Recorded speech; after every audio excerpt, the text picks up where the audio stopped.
The name of the series is the Surrender series. It's this word that is just so layered and so emotional and so good. It's one of these words that I want you to, over the next 30 days or so, look up in different languages and say over and over again and write everywhere in your journals and just really imprint it in your mind. Surrender. It is a close sister to letting go, which I know that we all need to do. And I'm praying and I'm hoping, and I know actually, because I know the Lord's going to show up in your life in these next 30 days. And this is going to help you surrender. So it starts first thing in the morning. It starts with waking up, and I'm going to take you through 30 days of journal prompts and the ones that I want you to do over and over again, and my top 9 and all of that. But the first thing I want you to do every single day is surrender. Surrender any idea that you have about the day ahead. I want you to think ahead to what might be going on and surrender all of that to the Lord. That means surrendering your expectations, because you're going to be let down if you're holding on too close to those expectations. That means surrendering your feelings. Feelings are not bad. You should never stuff feelings. You should never try and get rid of feelings. You want to look at those feelings, acknowledge them, and then shoot them right on back to the Lord. Let them pass on by. Surrender those feelings. You see those feelings of inadequacy, of anger, of resentment, of fear, of sadness, of grief. Watch them march across your brain, because they're going to day in and day out. But then surrender them and keep on going. Surrender them and let the Lord have them. Surrender them and move your attention to something else. I hope to give you some tools to do that over the next 30 days. But the biggest tool for that is truly a pen and paper. That's why I'm so passionate about journaling. There is so much power in taking pen to paper. It is second to speaking it out loud. And I wish and I pray and I hope that you get the courage over the next 30 days to share your story and talk to other people and tell your friends what's going on and speak it to the Lord. Tell him, I'm sad, I'm hurt, I feel miserable, I am grieving, whatever it might be. Speak that out loud to the Lord and find your trusted friends and tell them. You're not overwhelming them with your feelings and your pain. You're being vulnerable and creating a better bond by admitting to them what's going on in your life. It's not always going to be roses, and there'll be years where it's hard. But by speaking it out loud, by giving some of that weight to the Lord and giving some of that weight to somebody else, you're surrendering it. But I know that's hard for a lot of you. And give yourself grace in all of that. If you're not ready to speak it out loud, if you don't feel like you can talk to anybody, that hurts my heart, because you can. But the next best thing you can do is take your pen and take your paper and write it out. So what do you need to surrender? That's what we're going to start with today. And we're talking big picture things that you need to surrender. Some of the things that I needed to surrender: my happy place down here, my in-laws' home at the Bay. We have neighbors who hate me. They're horrible. And there's no reason why.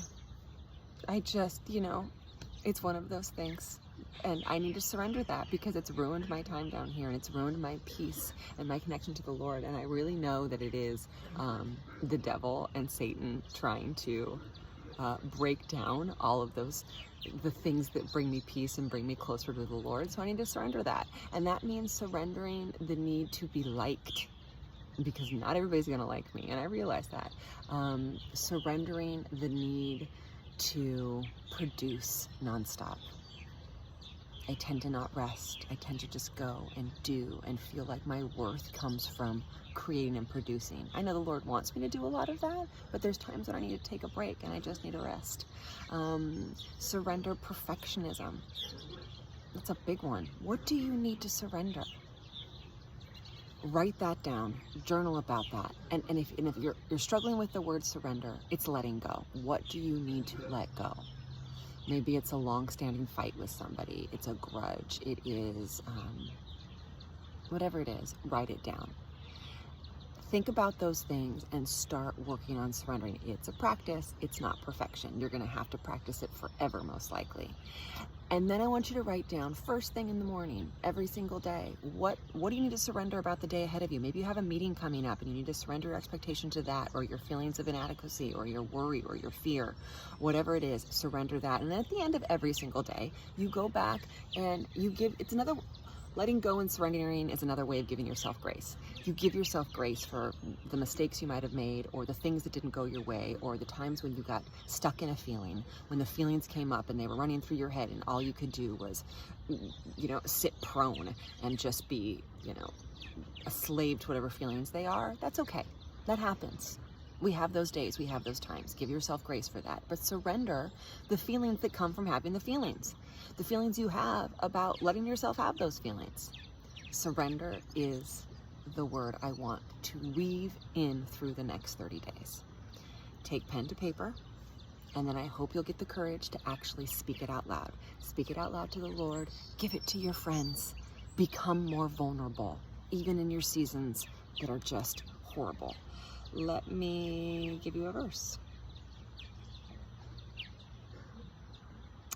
It's one of my favorites. It's 2 Corinthians 10:5. We demolish arguments and every proud thing that is raised up against the knowledge of God, and we take every thought captive to obey Christ. When you see those feelings coming through, you take them captive. That resentment, that sadness, that grief, that feeling of not being enough. You take it captive because it is standing itself up against the knowledge of God, and you know better, and then you swipe them away. We demolish arguments and every proud thing that is raised up against the knowledge of God, and we take every thought captive to obey Christ. 2 Corinthians 10:5. That's the Christian Standard Bible. I'm going to give you a bunch of verses. I want you to take the verses and I want you to go read them in different versions as well. I like CSB. Read them in NLT, Message, the Passion, and ESV if you like it, whatever it is, read it in different versions. That's a great way to get into the word. So take the word surrender, memorize it, say it over and over again, say it in different languages, speak it out loud, write it all over your journals in different colors. Surrender, surrender, let go, and then take that pen to paper and start surrendering right now. What is it that you need to let go of? Who is it that you need to let go of? Where is it that you need to let go of? How can you surrender that all to the Lord? I can't wait to do this series with you. Thank you for joining me.